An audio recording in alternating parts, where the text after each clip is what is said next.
আসসালামু আলাইকুম। নলেজ মাইন্ডের পক্ষ থেকে মাস্টারি অফ এমএস ওয়ার্ড কোর্সে আপনাদের সকলকে স্বাগতম। আমরা গত কয়েকটা ভিডিওতে অনেকগুলো টুলস এবং নিয়ে আলোচনা করেছি। তো আমাদের আজকের এই ভিডিওতে আমরা আলোচনা করব অটোফিট এবং টেবিল ডিজাইন নিয়ে। একটা টেবিলকে ডিজাইন করব। টেবিলের তো অনেকগুলো টুলসের কাজ আমরা শিখেছি, তো সেই টুলসগুলোকে ব্যবহার করে আজকে একটা টেবিলকে ডিজাইন করব এবং অটোফিট জিনিসটা কি সেটা নিয়ে আলোচনা করব। চলেন শুরু করা যাক। প্রথমে আমরা একটা টেবিল ক্রিয়েট করব। তো টেবিল ক্রিয়েট করার জন্য আমাদের কোথায় যেতে হবে মনে করেন তো একটু। আমি জানি অনেকে মনে করতে পারতেছেন। তো ইনসার্টে গেলাম, যাওয়ার টেবিল থেকে আমরা এখানে 4টা রো এবং 4টা কলাম নিব, নিয়ে একটা টেবিল ক্রিয়েট করলাম। এখানে 3টা হয়েছে। তো আমরা কিভাবে একটা বাড়াইতে হয় আমরা কিন্তু জানি। ইনসার্ট টেবিল, ওকে, আমরা কিন্তু এটা আগে দেখেছি। তো এখন এই টেবিলটাকে কিভাবে ডিজাইন করি সেটা চলেন দেখা যাক। তো প্রথমে আমরা একটু টেবিলকে নাম্বারিং করে নিই। Address title, then number 1, then হলো then address Bangladesh,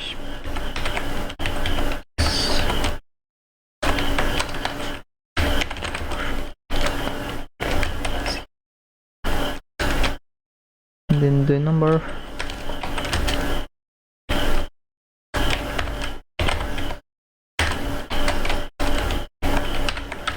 আমরা জাস্ট একটা টেবিলকে কিভাবে নাম দিতে হয় বা এগুলো লেখাগুলোকে কিভাবে লিখতে হয় সেগুলো আমরা তো সবাই জানি। তো সেক্ষেত্রে আমরা শুধুমাত্র লিখে নিলাম বাংলাদেশ স্যার, 3 নম্বর। আমরা কিন্তু এর পরই আমরা দেখবো যে অটোফিট জিনিসটা কি।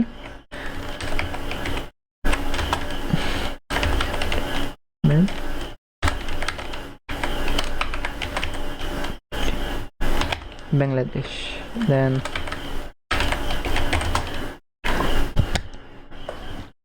at last সবগুলো লেখা শেষ। তো এখন দেখি সবগুলোকে সিলেক্ট করার জন্য এখানে ক্লিক করলাম, সবগুলো সিলেক্ট হয়ে গেল। সিলেক্ট করার পর আমরা এখন দেখি কিভাবে। আচ্ছা, এর আগে আপনারা বলেন তো, কমেন্টে লিখে জানান যে গত ভিডিওতে আমরা কিভাবে একটা টেবিলকে, রোকে এবং কলামকে কিভাবে করছিলাম, ছোট বড় করছিলাম কিভাবে, আপনারা একটু জানান। আপনারা জানাতে থাকেন ততক্ষণে আমি ছোট বড় করে নিই। ওকে, তো ছোট বড় করে নিলাম আপনাদের বোঝার সুবিধার্থে এবং অটোফিট জিনিসটাকে বোঝানোর সুবিধার্থে। ছোট বড় করার পর এখন তো ডিজাইনটা করি। চলেন আগে ডিজাইনটা করি, তারপর দেখি যে বিষয়টা কি। ডিজাইন করার পর আমরা এখান থেকে যদি আমরা ফার্স্ট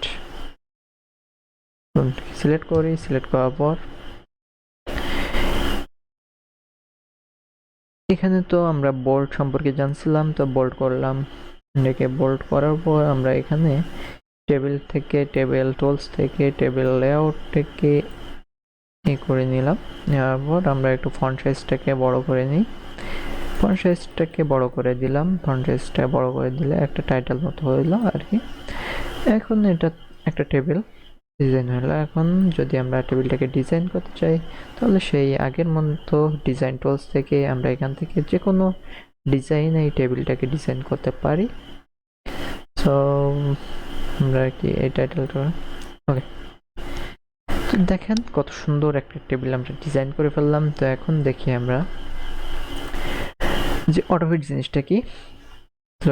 চলে যাই আমরা লেআউট টুলসে। লেআউট টুলসে যাওয়ার পর আমরা এখানে দেখতে পাচ্ছি যে অটোফিট।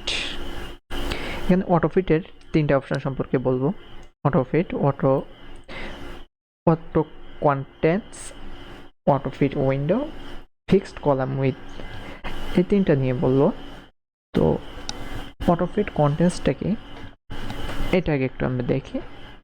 তো আমরা দেখার এটাকে প্রথমে সিলেক্ট করে নিতে হবে। সিলেক্ট করার পর আমরা এখান থেকে অটোফিটে ক্লিক করার পর 3টে অপশন থেকে অটোফিট কন্টেন্টে আমরা যখন ক্লিক করব তখন সবগুলো টেক্সটের টেবিলটা সবগুলো টেক্সটকে একদম তার গায়ের সাথে আঁটো করে নেবে, যাতে টাইট করে নেবে, যাতে কোনো প্রকার দেখতে পাচ্ছেন, বুম হয়ে গেল অটোফিট। তো এখন অটোফিট জিনিসটাকে আরো ভালোভাবে বোঝার জন্য আমরা আরেকটা টেবিল নেব। টেবিলটাকে নেওয়ার পর আমরা টেবিলটাকে দিয়ে ইনসার্ট থেকে অনেক বড় একটা টেবিল নিলাম। তো নেওয়ার পর আমরা এটাকে সিলেক্ট করলাম। সিলেক্ট করার পর আমরা লেআউট টুলসে গেলাম, যাব অটোফিট কন্টেন্টসে ক্লিক করলাম। করার পর সাথে সাথে দেখতে পাচ্ছেন যে টেবিলটা সবগুলো, এখানে যেহেতু কোনো টেক্সট নাই সেহেতু টেবিলটা সবগুলো সেল একই রকম সাইজ, একই রকম সব কিছু হয়ে গেছে। তো এখন আমরা যদি কোনো একটা সেলের ভিতরে আমরা কোনো একটা টেক্সটকে ইনসার্ট করি, তাহলে দেখতে পাবেন যে সেলগুলো অটোমেটিক বেড়ে যাবে, এবং যখন আমরা টেক্সটকে রিমুভ করব তখন অটোমেটিক টেক্সটগুলো টেক্সট টেক্সট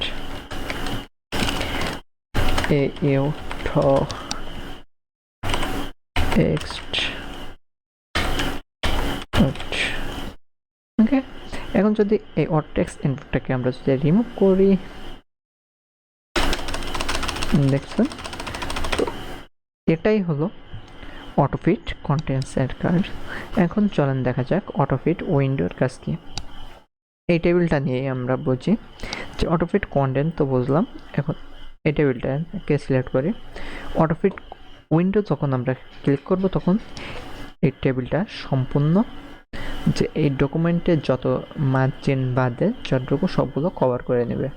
তো এখন আমরা অটোফিট উইন্ডো যদি আমরা ক্লিক করি, তো মার্জিন বাদে এই পেজে যতটুকু গ্যাপ আছে সবগুলো কভার করে নেবে। দেখতে পাচ্ছেন যে সবগুলো কভার হয়ে গেছে। অটোফিট উইন্ডোর কাজ এটাই। এখন যদি অটোফিট উইন্ডো এই টেবিলটাতে আরেকবার ভালোভাবে বুঝি, তো আমরা এখন অটোফিট উইন্ডো ক্লিক করব, জাস্ট বুম, ঠিক আছে। তো এইভাবে অটোফিট কন্টেন্ট এবং অটোফিট উইন্ডোরকে করা যায়। তো এখন আমরা দেখব যে ফিক্সড কলাম উইথটা কলাম উইথ ফিক্সড করার জন্য এখান থেকে যদি আমরা আগেরটাতে যাই, কন্ট্রোল জেড প্রেস করলাম, তো আগের সেই ইসে চলে গেল। তো এখন এখান থেকে আমরা টেবিল টুলস থেকে আবার যাব অটোফিটে। এখানে আমরা আরেকটু কাস্টমাইজ করে নেই বোঝার সুবিধাতে। আমরা একটুখানি বাড়িয়ে দিলাম, কমিয়ে দিলাম, বুম।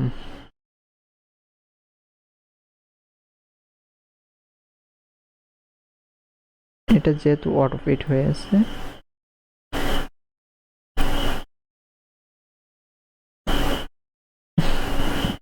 ওকে। এখন যদি এটাকে সিলেক্ট করি, প্রথমে আমরা এটাকে সিলেক্ট করে দেখি যে অটোফিট উইন্ডো দেখলাম, অটোফিট কন্টেন্ট দেখলাম। এখন অটোফিট থেকে আমরা ফিক্সড কলাম উইথ দেখবো। ফিক্সড কলাম উইথে যদি আমরা ক্লিক করি, তো আমরা দেখতে পাচ্ছি কোনো পরিবর্তন হয়নি, কিন্তু যখনই আমরা এখানে ক্লিক করব তখন আমরা একটা পরিবর্তন দেখতে পাবো। সেটা হলো এই কলামের যতটুকু আছে, যে কলামের যতটুকু গ্যাপ আছে সবগুলোকে কভার করে নিয়েছে। দেখেন, যদি আমি এখান থেকে যদি কলামটাকে একটু বাড়াই, দেখেন,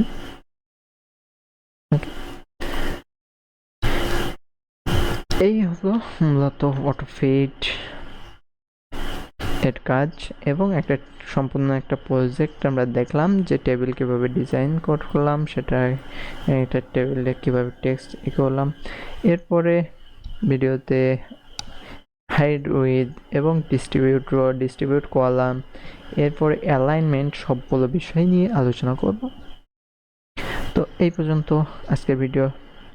কেমন লাগলো ভিডিও জানাবেন কমেন্টে, এবং আপনাদের যদি ভালো লেগে থাকে তাহলে লাইক, কমেন্ট এবং সাবস্ক্রাইব করবেন। ধন্যবাদ সবাইকে।